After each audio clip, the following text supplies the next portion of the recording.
The New South Wales government is being asked to abandon its plan to repeal a legal amendment introduced by the Greens in 2020, which will affect essential worker compensation claims.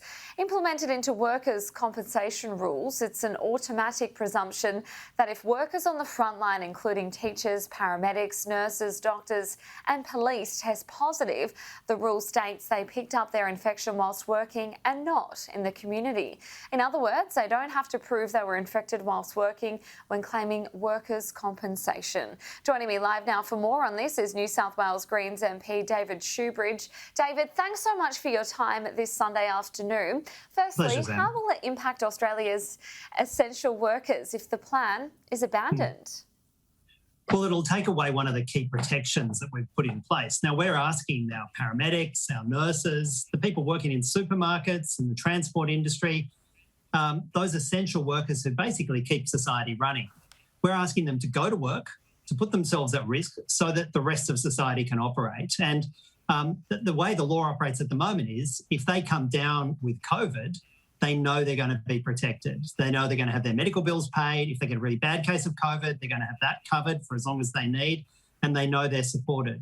Without these laws in place, they'd have to prove that they got COVID at work rather than at home or perhaps on the weekend or travelling to and from work. And that's next to impossible for most emergency workers and essential service workers. And right now, we're asking more and more of these frontline workers to put themselves at high levels of risk, even fewer isolation rules in place, going back to work when their workmates may well have been exposed very recently to COVID. And right now, they need more protections rather than less. So we're very angry with the idea of the New South Wales government moving to take away those protections for the people who keep us all safe, keep us fed, keep society running. So given the amount of cases we are recording where there are talks that we are in the peak of this Omicron wave, these essential workers on the front line, of course, they're in danger at the moment of getting infected if they aren't already. Thousands are already isolating, putting even more strain on our healthcare system. So it really isn't a good time to, of course, abolish these rules, is it? It's a dreadful idea. And the government's running off some numbers that they got from last year based upon Doherty Institute modelling from, I think, July of last year and saying, oh, my goodness, it's going to cost hundreds and hundreds of millions of dollars. And that modelling is just junk data. I mean, completely junk data. Thankfully, we managed to put off the changes. The government wanted to ram them through last year. We managed to put them off. We've got a short, sharp inquiry in the first week of February. But every week we keep those protections in place means that those, construction workers, those people working in the supermarkets, as well as doctors and nurses and paramedics, it means they've got that protection, at least in New South Wales. And, with this surge of COVID happening, already anxiety about empty shelves in our supermarkets, I mean, I'm calling upon the New South Wales government now to abandon their plans to strip away those protections for those essential workers. It doesn't cover bankers, doesn't cover MPs. I'm sorry, Sam, it doesn't cover journalists, although there's probably a good argument for journalists to be essential, but it does cover those supermarket workers and others who just keep the place running. I want to talk to you about Hillsong. Now, it has received a lot of attention this week after footage showed youth attendees dancing and singing in Newcastle. Do you think it was a right decision for police not to fine the organisers?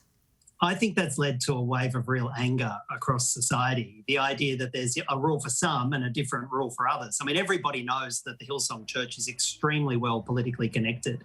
In New South Wales to the Liberal Party, had very, very close connections to some of the Liberal Party in New South Wales, not least Scott Morrison as the current Prime Minister, a real friend of Hillsong.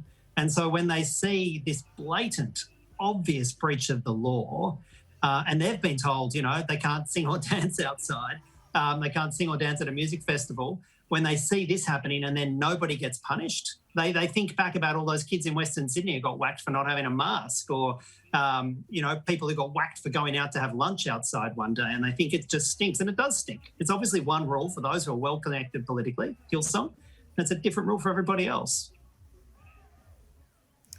Let's talk about rapid antigen tests, David. Registering positive a rapid antigen test is compulsory now in New South Wales. Residents can now be fined up to $1,000 for failing to comply.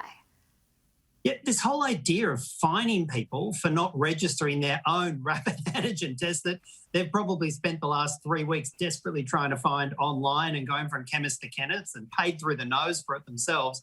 And then the idea you'd whack $1,000 fine on top of it if people don't register. This is such a wrong-headed approach to the pandemic. We should be encouraging, exhorting people to register their rapid antigen tests so we have some better data than we do at the moment. But the idea that we would be fining somebody, the New South Wales government would be fining somebody $1,000 because they didn't register the test that had not been provided by the state government or the federal government, but they don't manage somehow to get themselves. It's just such a wrong message. Right now, we should be talking about support. We should be talking about encouragement. We obviously need good data, but I can't see how they could possibly ever enforce it. It's just another one of these sort of angry police-based pandemic messages, which I think sends totally the wrong message. It's about, as I said, trying to support people right now, not trying to fine them and whack them. New South Wales Greens MP David Shoebridge, thanks so much for your time this Sunday afternoon.